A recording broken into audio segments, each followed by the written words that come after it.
daya unggul di SD 10, 18, 15. Nah, sumber daya unggul maksudnya di sini kan otomatis pasti yang kita butuhkan di sini yang menjadi sumber daya adalah pasti Bapak Ibu gurunya sebelum ke siswa-siswanya. Jadi sebelum kita bisa menciptakan manusia atau anak-anak didik kita ini berkembang sesuai dengan zaman,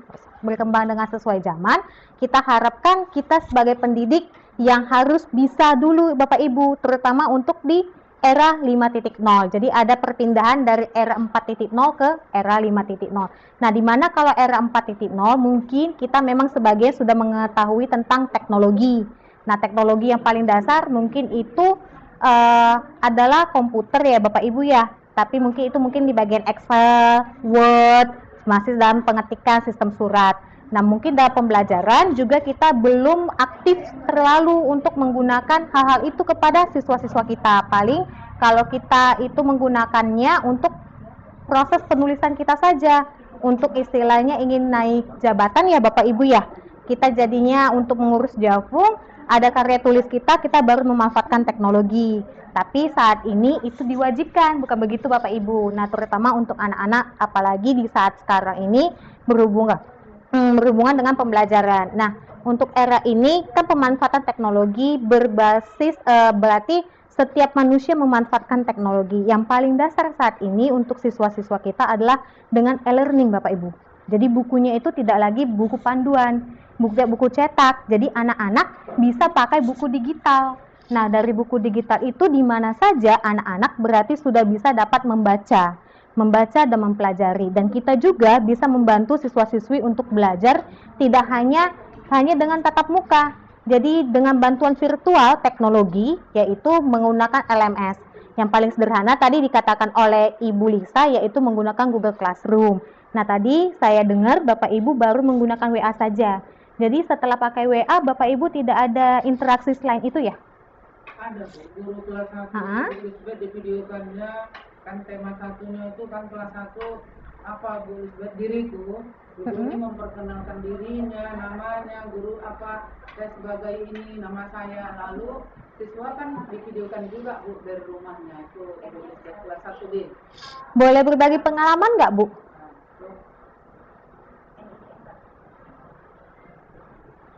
Yang mana ya Bu ya? Ya, Bu Lisbeth yang di samping boleh Bu. Ya.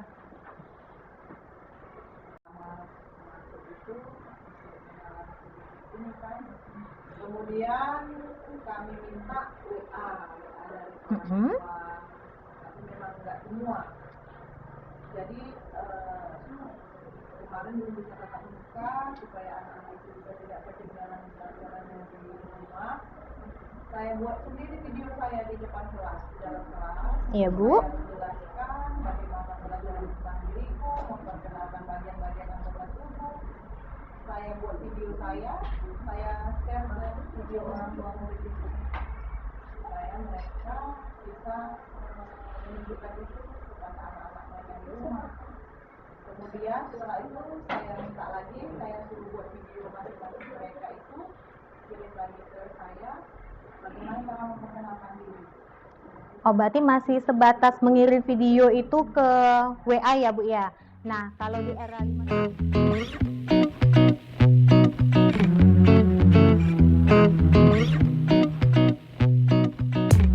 siswa-siswa yang ada di 10, 18, 15 Sidodadi, tapi seluruh anak-anak yang ada di Indonesia juga bisa belajar. Tidak hanya dari guru-guru di sekolah saja, di guru di sekolah dia, tetapi guru-guru yang ada di Indonesia. Jadi berbagi informasi itu. Jadi disinilah manfaatnya era Sociality 5.0 Bu. Jadi tidak ada lepas lagi dari teknologi, baik dari kalangan siswa, anak-anak sampai kitanya. Kita sendiri saja kan merasakan manfaatnya ya Bapak Ibu ya. Apa misalnya yang kita butuhkan dengan manfaatnya teknologi, kita tinggal searching saja di YouTube. Sudah dapat informasi. Jadi kita mengharapkan anak-anak kita juga untuk bisa lebih berkualitas lagi, itu dapat ilmunya tidak hanya di sini. Jadi kita berbagi segala macamnya itu bisa melalui media YouTube. Jadi lebih baik lagi kalau Bapak Ibu bisa membuat video terus upload di YouTube supaya sesuai dengan zaman kita di era Sociality 5.0. Selain itu dari Ibu kelas 1 belum ada berarti ya Bu ya? Ada juga, cuman udah lupa-lupa. langsung ada.